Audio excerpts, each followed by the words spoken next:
Hi there. This is my episode 2 of the series where I talk about something that happened in my life as an update and to create awareness.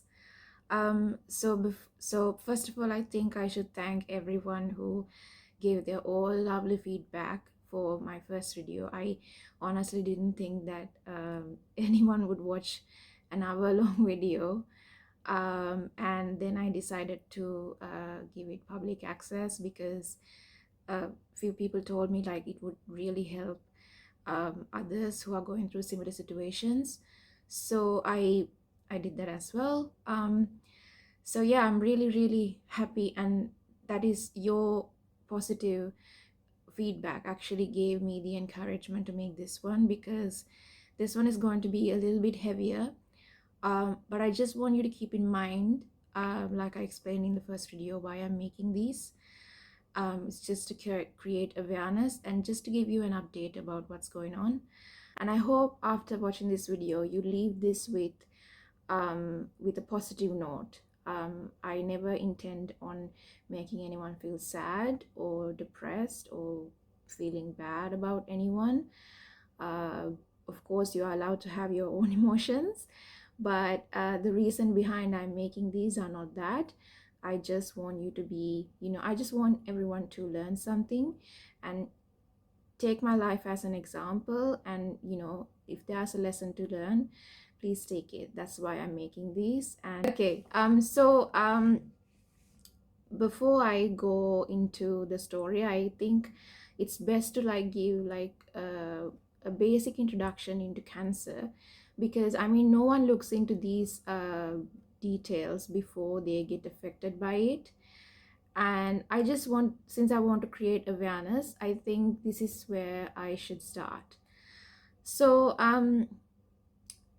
basically what cancer is that there are these group of cells that are growing uncontrollably. So usually when a normal cell reproduce, it divide in a controlled way.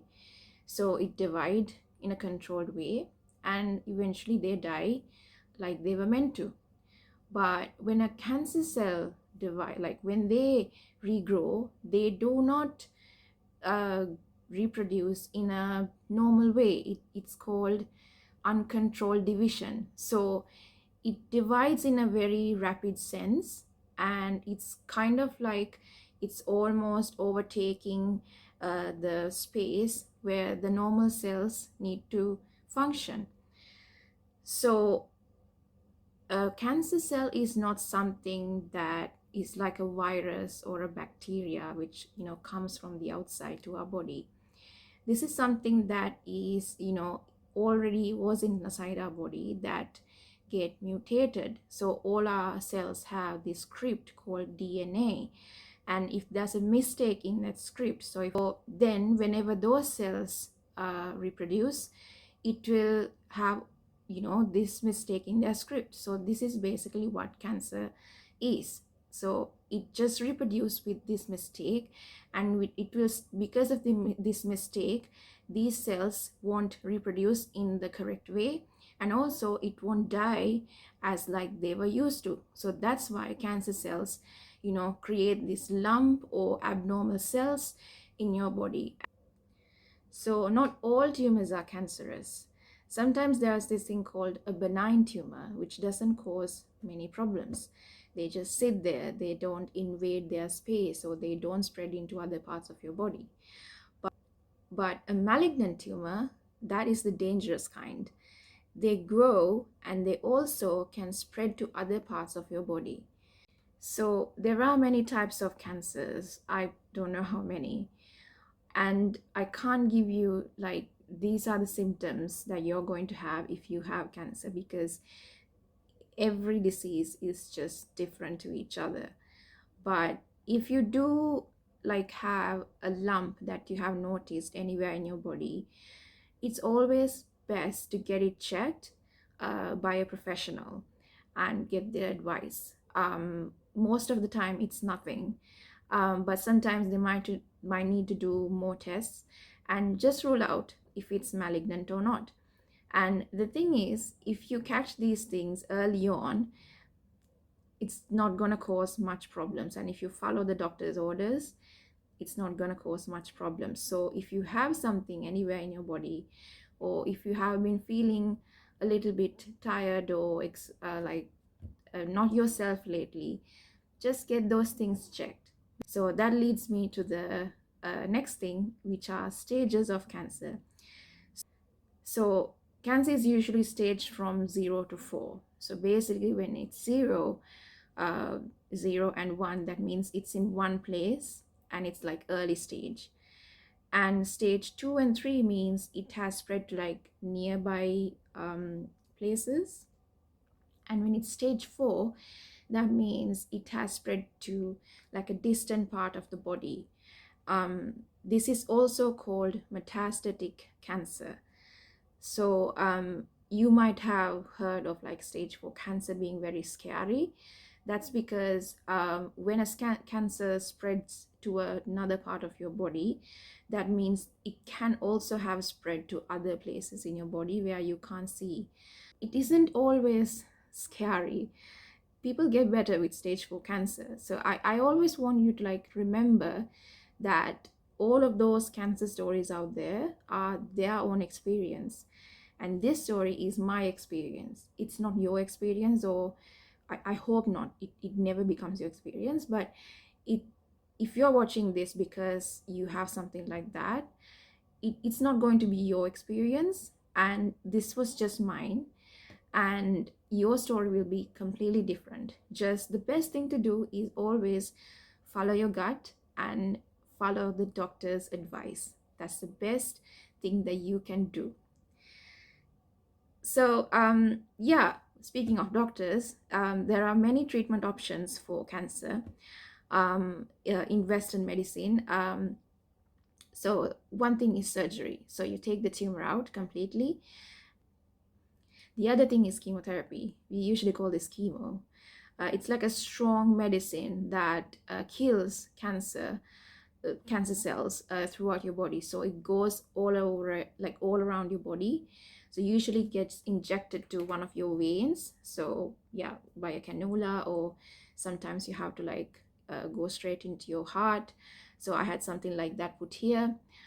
There are many options like that. I'll talk about that later. And then it's talking about chemotherapy. That's where so many cancer patients lose their hair, because it affects healthy cells as well. These drugs basically stops cells that are dividing in a rapid sense. So hair cells actually divide very quickly. So that's why when you have chemotherapy, your hair also get affected by it. That's why you lose your hair. It's not the other way around, because I have seen people make those jokes like, oh my god, my hair is falling out, do I have cancer? I know it's a joke, but it's not, because it's the other way around. The other thing is radiation therapy. So that's when you direct high energy x-rays into this tumor, and it will start killing the tumor slowly. So this is focused into one part of your body, so it doesn't go all over your body. So this is like a targeted treatment. And then there's this new thing called immunotherapy, where they use the immune system. They engineer your immune system. So you know about your immune system, right? Like when you have like a virus or a bacteria in your body, your immune system starts, fight back to get rid of the virus or the bacteria. Just like that, they engineer the immune system to recognize these cancer cells, and they use the immune system to fight back. Basically what some treatments that are currently going on. Of course there are, I think, more advanced ones that I haven't mentioned here, but these are just like the basics. Sometimes, I mean, it's not just one treatment that's going to be the part of your treatment plan. You might have to go through several things. like for me, I had to go through surgery, chemotherapy, and then radiation. So yeah, it's like combination of everything. Yeah, so I think that's enough for the basics. So like, let's get into the story now. So after I graduated, I wanted to do my higher studies in medical physics, because I saw so many people going through these horrible diagnoses, and how I kind of felt like I need to use my knowledge to change this. I mean, I mean, I don't know if I get any far in this, but I hope I do something. So that's why I got into medical physics. So right now I'm doing my PhD in radiation medical physics, and I love it. I love everything I do. Back in 2023, I came to the UK to do my PhD with my husband.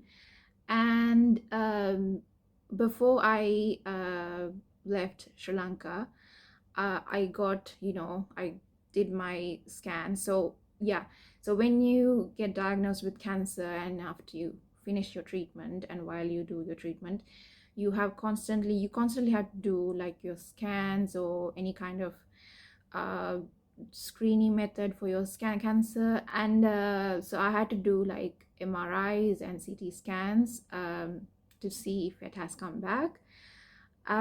So before I came from Sri Lanka, it was all gone, but I was told that if it comes back again, that the treatment is going to be really, really radical. I was told this many times by my doctors, but I wasn't keen on following that. That's why in this beginning of the video, I even said that the best thing to do is to follow your doctor's orders. I'm not going to get into details about that.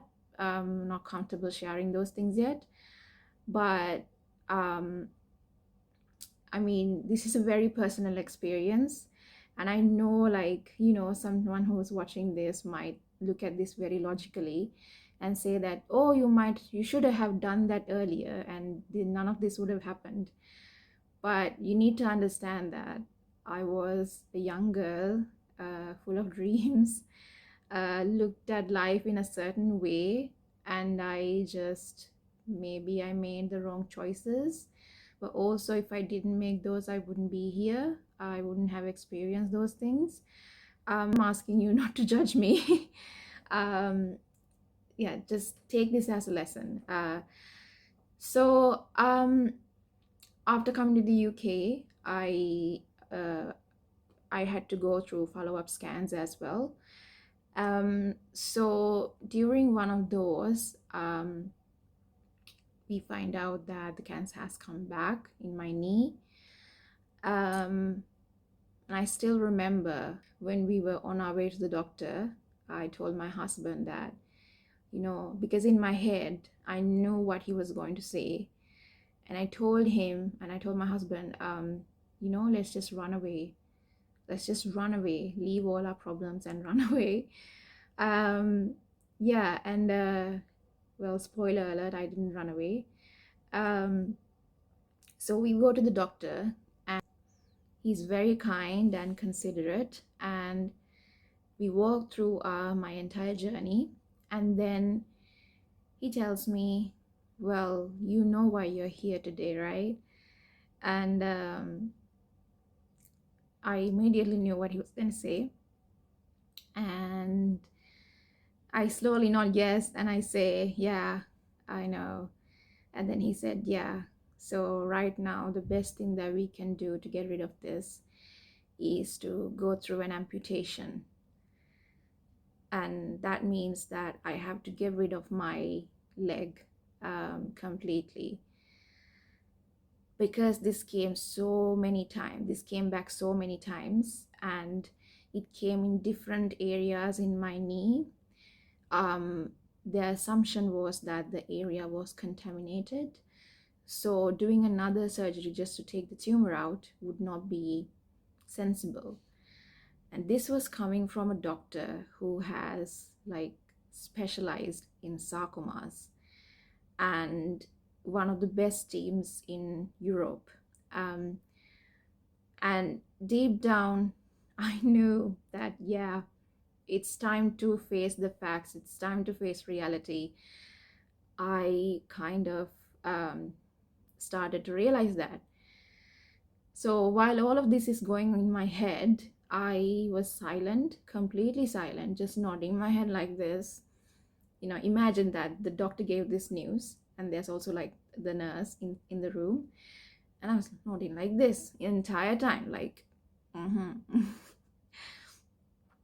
And he said, I can't forget this. He said, you can yell at me if you want. You can scream here. You can cry. This is a safe space. You can express whatever you're feeling. And I was like, what? Crying, like scream at a doctor? And that was just so new to me. And of course, I didn't scream at him. I might have like laughed a little, but I don't know. And anyway, the doctor's appointment, it wasn't so great, but he was really, really nice. And the nurse was really, really kind. Everybody was very nice, very considerate of our emotions and everything. They made the entire experience much, much more comfortable. And it was very, human and very emotional. And so after this, usually they have to do like a scan to see if this has gone into another part of your body. So routinely I go for a CT scan to check if it has gone anywhere. And I go home and I have time to like process the news until they prep everything. And I remember like one day I was walking around uni. I think I was going to the lab, and I remember I felt this confidence suddenly to like, I can do this. I can go through an amputation and through rehab and then go back to my studies. That's fine. And a few days after that, I get a call from my that doctor, the doctor I met the previous day. And he tells me that unfortunately the CT scan had shown that it has gone into my lungs. So this was the first time that it went to my lungs. After, I don't know, 4 years, it had gone to my lungs. And I remember that was the first time I cried when I heard, something like that. And I cried into the phone while talking to a doctor. I cried, and that time I did scream. I did ask him, I was crying and I was asking him, now are you going to tell me how long I have to live now? And I mean, it's amazing how patient these doctors are. Because he said, no, I'm not going to do that. Of course, I'm not going to do that. I'm just going to direct you to an oncologist, because this doctor was a surgeon. Now he was going to direct me to an oncologist, someone who was specialized in like advanced cancer, to plan my treatment. And he said, we are not going to abandon you. She's a part of our team. And yeah, we'll be there. Because I want you to picture this, because I was in a foreign country with my husband, and all the previous times I went through the treatment, I was with my parents. I had my dad, my mom, my sister, my husband, everyone around me. And I mean, how it feels like when you have your dad and your mom, right? Because they are these older people, with better life experiences. And even though they had no clue either about this disease, because they have never experienced this before, like uh, like as their child, I had, a sense of protection, like when they're always next to me, with me during these appointments. But now it's just me and my husband. We are the same age. We have the same life experiences. And I mean, of course, he gave me all the love he can give, but in my head, we have the same amount of life experiences. So it, yeah, it just felt scary. And when all these doctors and nurses created this very safe space to process this news, and when they told me over and over again, we are going to take care of you and don't have to face this alone, you have the help. When they started giving me like mental health support, gave all of this information to me, and sat me down and walked me all through it, I felt like, okay, I can do this. I can do this. And weirdly, I somehow found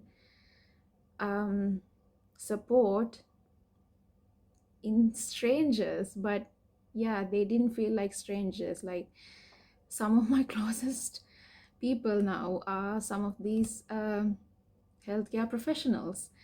um,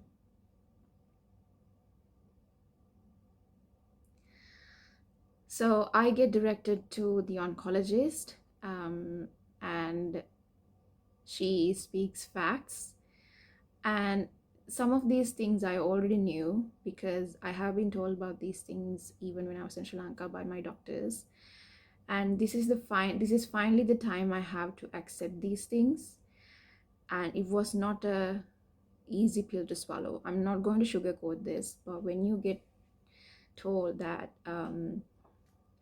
there's no cure, or don't worry, this was a year ago and I'm still here, so right now I'm fine.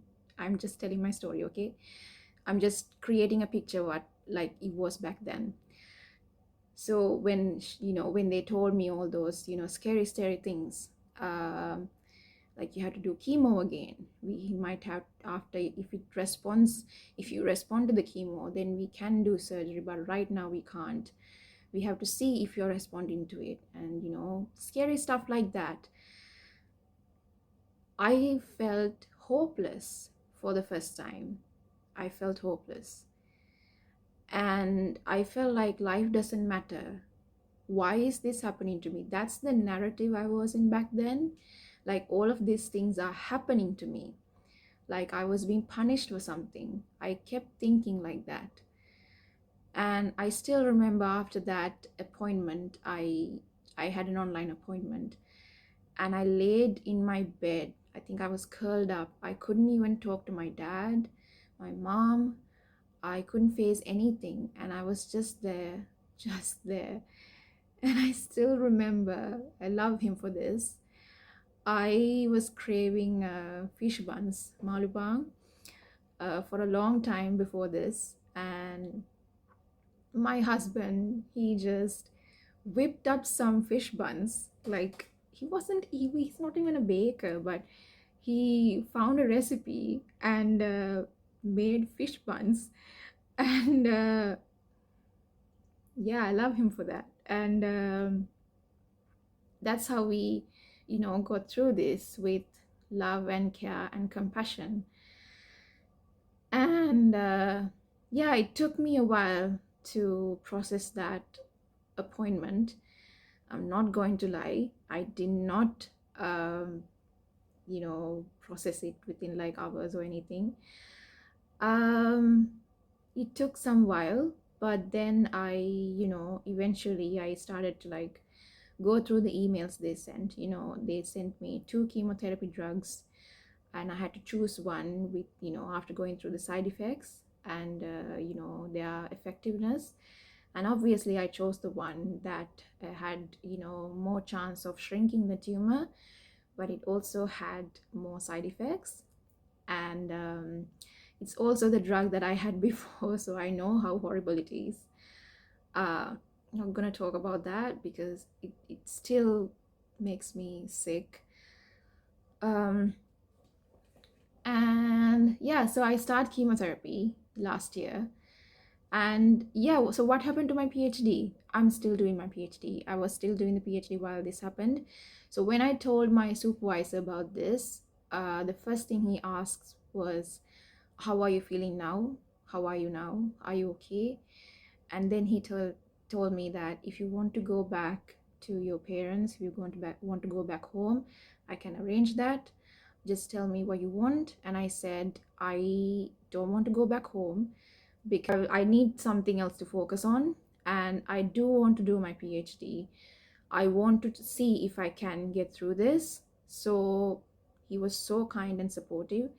And he arranged, like, we make a schedule, like, where I can, do both the treatment and the PhD.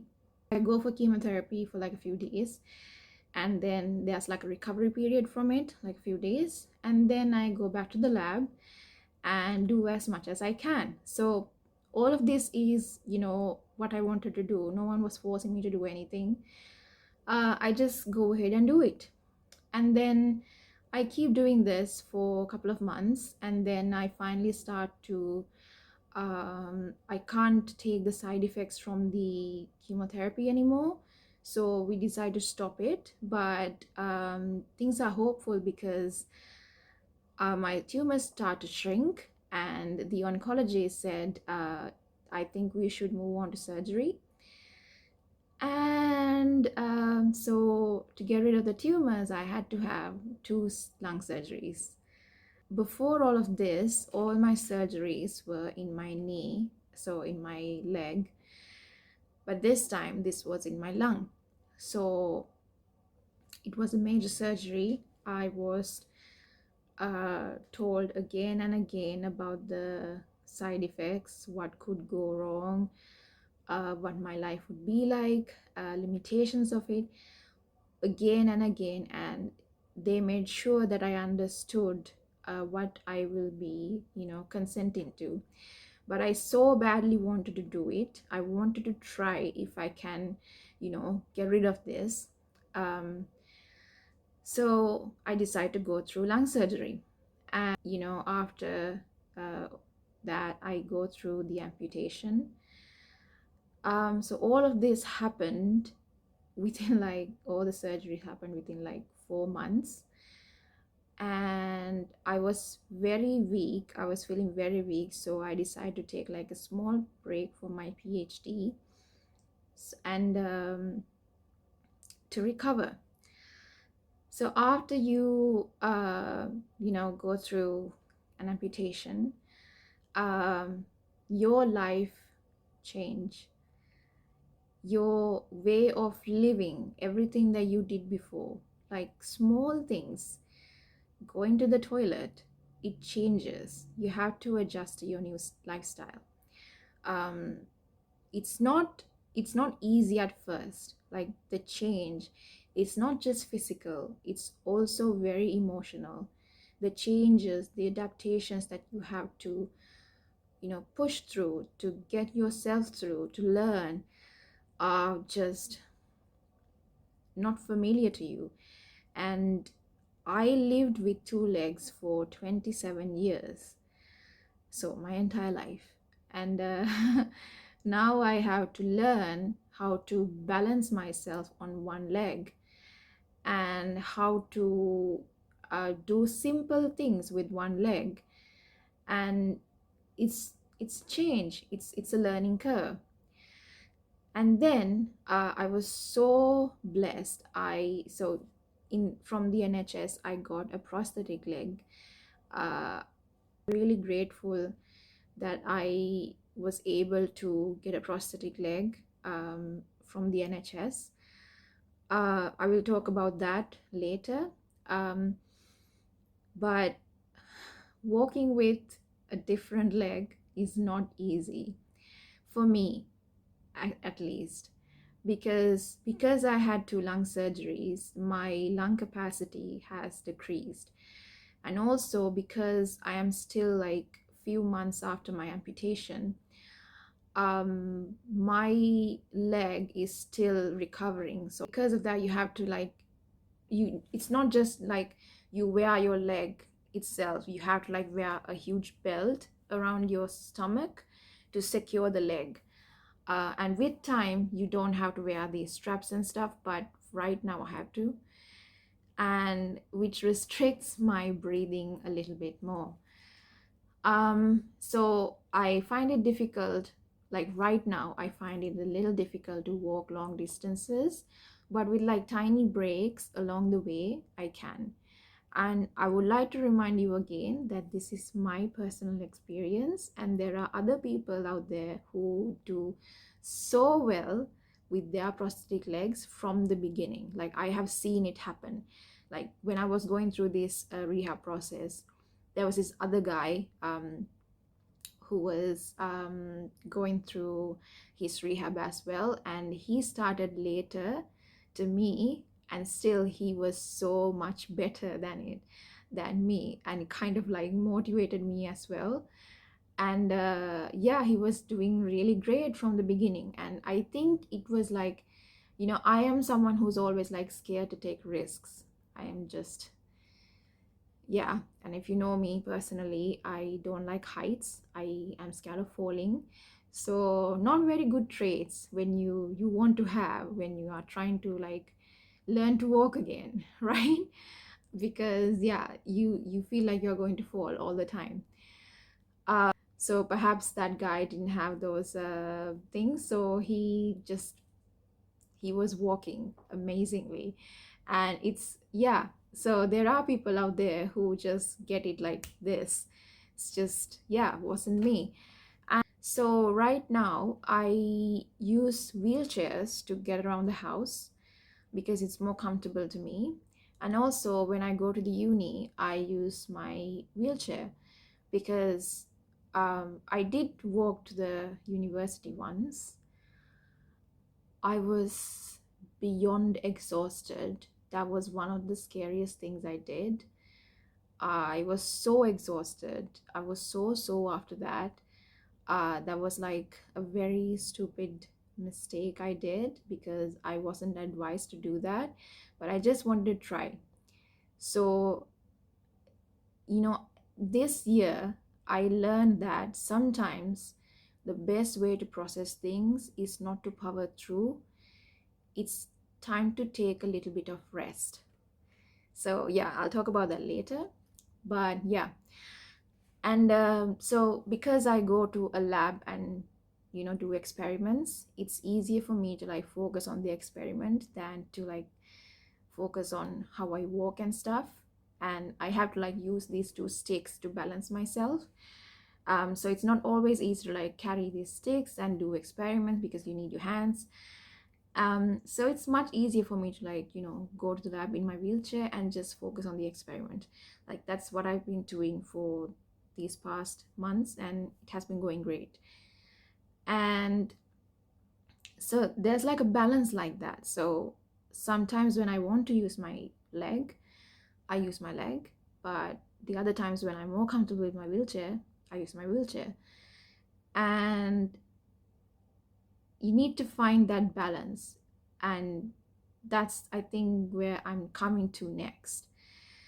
So that's kind of like the update that I wanted to give. So the rest of the video will be like the emotional things and the things that I learned throughout this whole thing. Last year when this happened, for the first time I thought about death and going through how am I going to face this. I'm still learning, and for the first time I felt like, am I even doing the right thing? Every decision I took, it just felt so important all of a sudden, because now my life is at risk. I mean, of course it was at risk even before, but this was the time I absolutely felt it like into my bones. But yeah, I start to look at life a little bit differently. I learn to enjoy little things. Just not to be have negative vibes or negative emotions all the time. Just focus on the good things. And instead of looking at my life like this is happening to me, I learned that life happens, life just happens, and there are always these lessons to learn. I don't know if everyone, like people would agree with me when I say that, but if you look at these problems that you are facing in your life in a way that it's a lesson that is coming in disguise, life becomes a little bit easier to process. Because, so when something happens and the way you react to it, you have all that control. You can't control the problem all the time, but you can control how you react to it. So if you are going through something really, really bad right now, you need to remember that it's not always going to be bad. And you can just look at that as, how am I going to better myself with this? I mean, this situation can be really, really shitty. And you might be thinking, she has no idea what she's talking about. Like sometimes things are really, really bad. There's actually no lessons to take. And of course, it's really, really valid to like feel that way. Of course, sometimes things are really bad and there are no, way to like salvage it, and like there's no positive outcome from it. But if you keep having that narrative in your head, like my life is really bad, my life is really shitty, everything is bad, everything is bad, you are going to have a really bad experience. Like you are going to have this bad feeling all the time, sad, angry, depressed. And I'm not saying that you have to be positive all the time. I'm never saying that. Like the amount of times that I have cried out of nowhere, and the amount of nights that I couldn't just sleep because I was so stressed out, the panic attacks I've had, I can't even count. And you need to find the balance. It's just that what I'm trying to say is, when you process a situation, if you can find like a lesson that you have to like learn, something that you can, take from the situation to better yourself, it's always easier to get through that way. I actually don't have a script to this part, so I might be saying this and that. I need to say this at one point, but as I said, for like 27 years I had two legs, but now I have one. And getting used to the wheelchair, learning how to drive it, and looking at myself, like my new image, it's all an adjustment. Like when you're at the hospital right after your amputation, one of the questions that I always got asked, times there are mirrors, like right in your hospital room, in the lift, or when you go to the gym, there are like these mirrors. So they always ask you like, do you want me to like turn this mirror away? Because sometimes people can't look at themselves after going through something like this. But for me, right after the surgery, I just wanted to see if my leg was there or not. That that's the thing. Like people are different. The way they process things are different. I'm not saying that what I did was right or what I did was wrong, and it's just different from person to person. And body image for me right now is not a priority. Like in my last video, I had my hair like in curls, but for this one, I straightened my hair like over the weekend out of nowhere.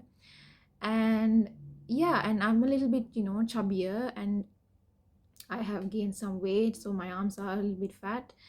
And when I look at myself in the mirror, when I only have one leg, sometimes it gives me like this, I'm like hit with like a wave of like realization. But also I am not completely sad about it. And that doesn't mean that everybody has to be that way. That's just how I feel. And of course, like my career or my life doesn't depend on the way I look. It did cause some inconvenience, but I mean, with, equipment and these facilities I have, life can get a little bit, adaptable, and I can adapt to these things. But of course, like, if your career and if your life depends on the way you look, this is going to be so much heavier for you, like seeing yourself in the mirror. I mean, I remember, like, after going through these surgeries, I used to watch a lot of TV shows, and I mean, some of my friends know, like, I watched Keeping Up with the Kardashians. And in one of their latest episodes, now it's called the Kardashians. Why am I explaining this? No one cares. So in this show called the Kardashians, Kim Kardashian's fingers tips gets like injured, and at one point, I think her doctor, she thinks that she might need an amputation to, like, get rid of the fingertips because they're injured. She goes through that scare, and she's scared that she's going to lose them. And the doctor says no, she doesn't have to. She's going to be all fine, and she's so relieved. I was watching this after the amputation, and I I didn't laugh at it or anything. It's just that I realized for her, because her brand and everything is about, like, body image, and she's into beauty, and she's a really beautiful person. So it's very important for her to, like, maintain her body image. So for her, even amputating, like, her fingertips is a big deal. And that's fine. That's just, a person's preference. So anyway, for me, that wasn't a huge problem. But I'm very sensitive when I get comments on, like, my how I drive my wheelchair, or if my wheelchair gets stuck somewhere. Like, that's when I, like, really get angry. Like, sometimes I've had, like, conversations with my furniture. I do this most of the time. Like, I have conversation with, like, uh, inanimate objects. um, like, I'm like, why are you getting in my way? I'm just trying to get somewhere. Why are you getting in my way? I mean, because I can't physically get somewhere if I'm not in my wheelchair, if I don't have a walking aid. So that's kind of like, my problem. So, like, everyone have their own way of processing these new lifestyle changes. And of course, like, when I go out, I mean, I love, the UK for being a little bit more open-minded about disabilities. So most people are so most places are very accessible, and people don't always stare at you when when they see you in a wheelchair, or when they see that you don't have a leg. Of course, I catch glances, but they don't stare at you. Like, they don't make you feel uncomfortable. And also, they don't make you feel different. Like, they don't always, you know, try to help you. They just ask if you want to be helped. And there's a big difference in that. I'll talk about those things later. I do get stared at by kids, but I do understand this, because kids are still learning, and when they see, like, an amputee, that might be the first time they know that a person can be alive without their forelimbs. So of course kids stare, and I am not offended by it, because I would stare if I was a kid, and that's completely fine. And yeah, there are things like that. So most of you might know that I loved dancing. I still love dancing, of course. I love dancing. And I was a Canadian dancer. I used to do Canadian dancing. Even back in Sri Lanka, when doctors said that eventually the only option would be amputation, I was so scared of it, because I was this girl who used to love to dance. And, losing a leg would be, the end of it. Newsflash, you do not need two legs to dance. You can always dance sitting down. I mean, I can still dance if I want to. I can do like hand movements or just, with my head. I mean, you can always, sway to music. You don't need two legs to dance. And of course, I have accepted that I might not be able to do Candian dancing again, because Candian dancing involves a lot of leg movement and footwork. And it's something that I have processed and accepted. So in my bucket list, I don't have Candian dancing anymore, because I am just being a realist here. There are things that you can and cannot do with a prosthetic leg.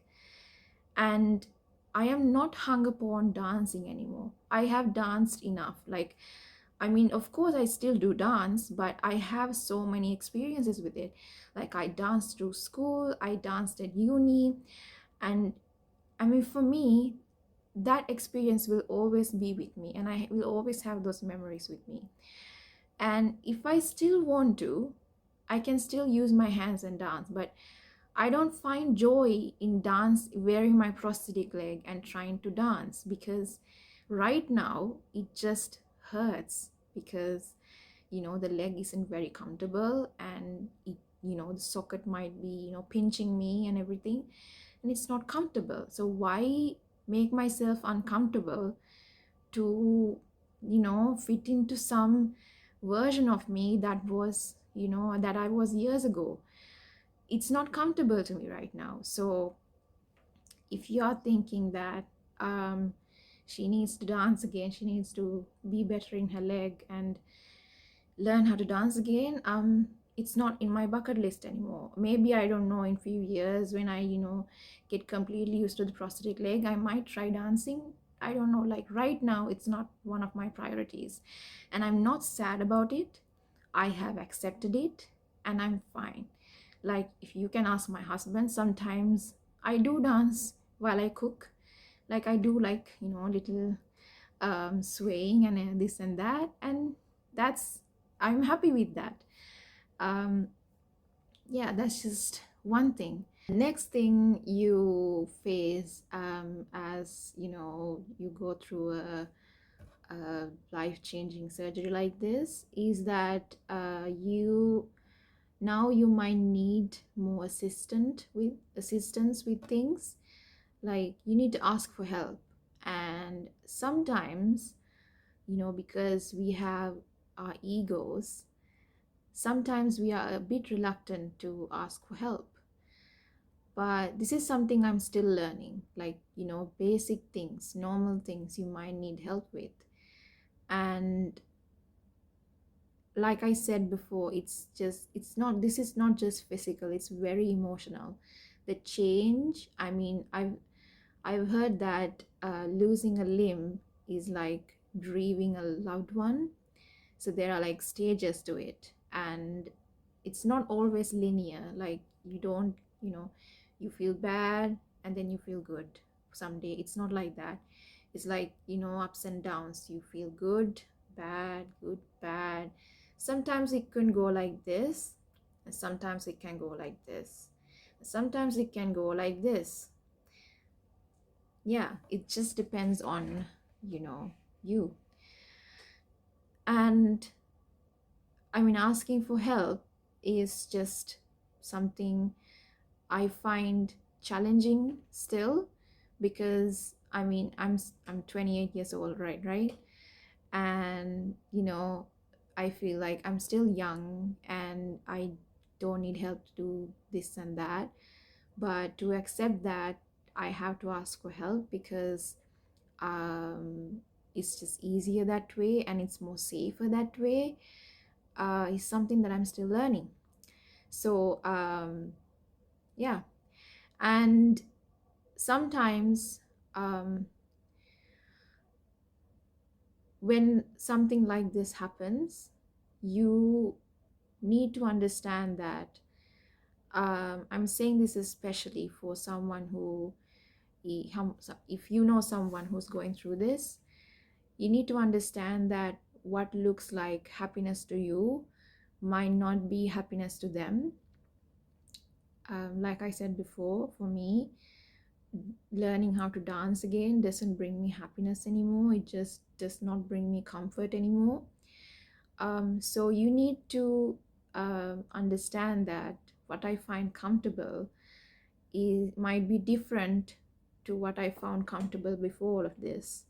And that doesn't mean that I'm depressed or that I have given up. It's just that right now, those things just makes more, sense to me. Like, I have like priorities, and those things are not my priorities anymore. And that doesn't mean that I have given up. I mean, you have to be kind to these people because they are processing something very raw. And of course, everybody needs to be patient. I have to be patient, others have to be patient, and just basically treating people with kindness, using kind words, using um, a kind tone, and those things can really, really help a person.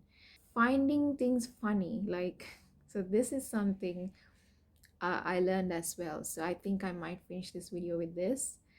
Um, so I think I saw this in a book, to like, when life gets hard, try to find it funny. Don't know if this is good advice. So this one time, I was, British weather is unpredictable. So even if it says in the weather app that it's going to be sunny, it can always rain. And this one day, I thought it was going to be sunny, and I was going home from uni, and it starts to rain, like in the middle of my journey. So it's not a huge distance from my uni to my home, but in the mid, right, like by like the very end of it starts to rain really heavy. And I was wearing this raincoat, but I was in my wheelchair. It's not like I can carry an umbrella and also control my wheelchair. I have an electrical wheelchair as well.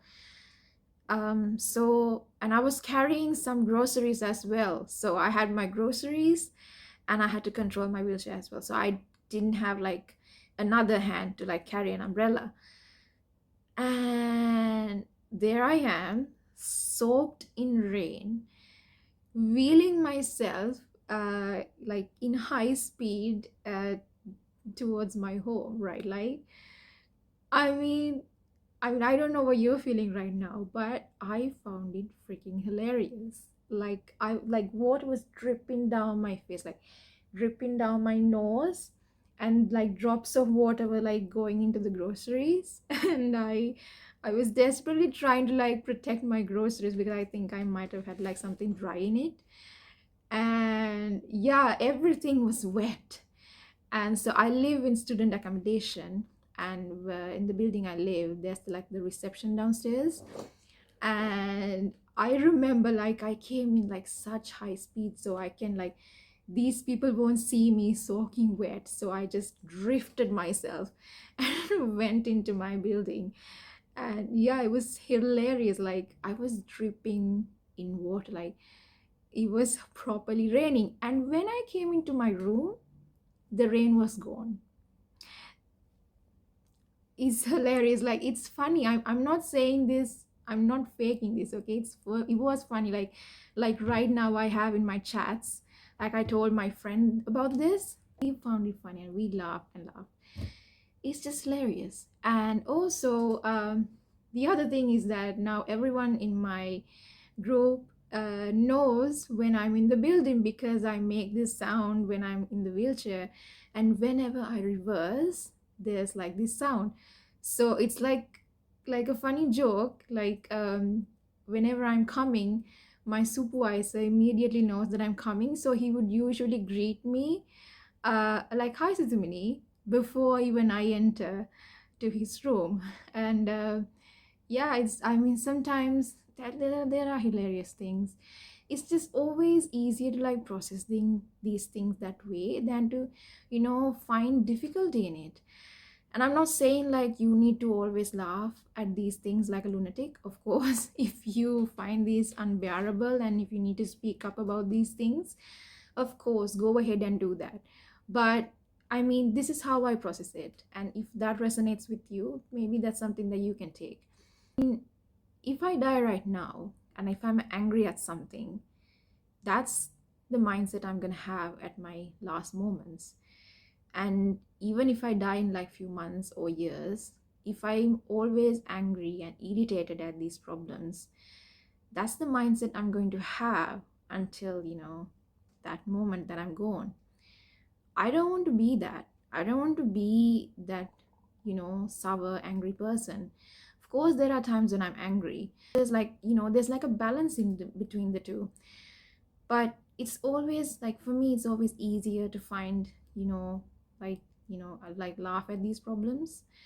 And sometimes, when something traumatic, or I mean, whenever like I have to do another scan, I get all this anxiety and I'm scared again, like all over again, because I don't know what's going to happen. Leading up to the scan, I'm usually very irritated and scared. Like those days, I might not find these things funny.